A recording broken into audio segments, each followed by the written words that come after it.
Be who you are and sell that person, not a make-believe guy. Because they don't want a make-believe guy. Right. They want what's here and here, and money in their pocket.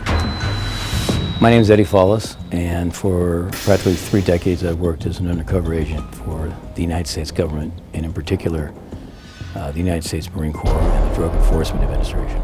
As an undercover agent, Eddie Follis put his life on the line countless times to take down what the U.S. government called some of the world's most nefarious drug barons, embedding himself in places like Egypt, Lebanon, Israel, and Pakistan. I would apply for every place that nobody else wanted to go, and where the sources of supply for the various types of drugs were produced and distributed.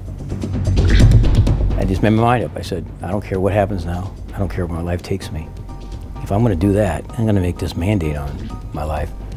I will do it. And then it was just like no course correction. It just happened. In other words, go big or go home, which is where Eddie started, in California. The first large case that I assembled was the Sam Essel case in Los Angeles when I was a lad. I mean, he thinks I am his partner, his real partner, like brother. And he's told me at times that he values me more than his own brother. Essel worked as a Nigerian drug trafficker who owned several legit businesses and laundered money through them. The next larger case that I worked on was the Amado Carrillo Fuentes case from Narcos fame. Welcome to the Medellin cartel. He was known as the Lord of the Skies. And my partner and I were able to develop the first warrant on him.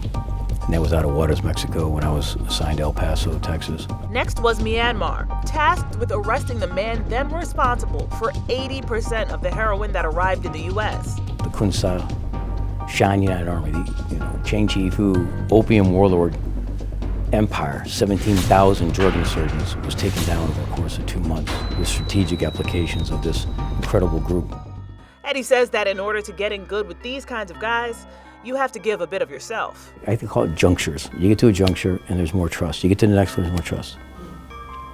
So when you convince these people to sell you whatever it is, whatever the contract may be, it could be murder for hire, drugs, any vice, weapons, corruption, whatever. When you get to that juncture and they look you in the eyes and they trust you like a brother, then you're in. Then there's no limit to what you can do. Except when it comes to your personal life. With all the major, crazy, insane professional satisfaction and success I had in taking down, basically being a part of 4 kingpins' demise, there is a toll on you. And it never does allow for that stability that's necessary. They said in the Marine Corps, when I first jumped into this trade, if the Corps wanted you to have a wife, they'd issue you one, right? And they meant it. And that just kind of carried through implicitly throughout my career. And the times that I didn't work out so well. And it's wholly attributed to me on my side.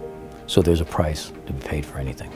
Eddie has written a book, consulted on Hollywood films. I thought Dennis was a creature who's the lateral thinker who manages all these different worlds.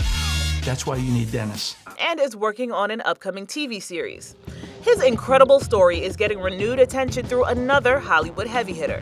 Ed O'Neill, best known for his roles as Al Bundy in Married with Children and Jay Pritchett in Modern Family, has started a podcast called The Undercovers. A drug deal is about to go down. 2 kilos of Southeast Asian number 4 heroin, right here in the middle of the park, in the middle of the day. The first season is a sequencing of my life throughout the beginning, fundamentally to the day that I left and parked my badge at DEA. When Eddie looks back at his career, he realizes he got there and stayed there by following some key rules, like keeping your first name and only changing your last name. Maybe there's dope, drugs, people, arrests coming your way. And somebody just say, Eddie, and you're gonna turn reflexively. You're not gonna be able to help yourself. But it's okay if the bad guy knows you as Eddie, right? Or paying with fake credit cards. Like in the beginning, I'd always carry credit cards that were canceled out in my name. So then I was out with the crooks, I'd pay for a meal. Sorry, sir, this one's over limit. Oh, sorry, sir. That's what real crooks do. And of course, looking the part. It doesn't matter what the reality is, it's their perception of reality that can get you killed. And that's, you have to control their perception of reality. That's the greatest undercover trick there is. Their reality is the perception of you. It's not the actual reality. That's the trick. For a career intense enough to make anyone wince, Eddie is grateful, especially to still be alive. It is just incredible to wake up every morning and just be happy to be at the party. For InsideEdition.com, I'm Stephanie Officer.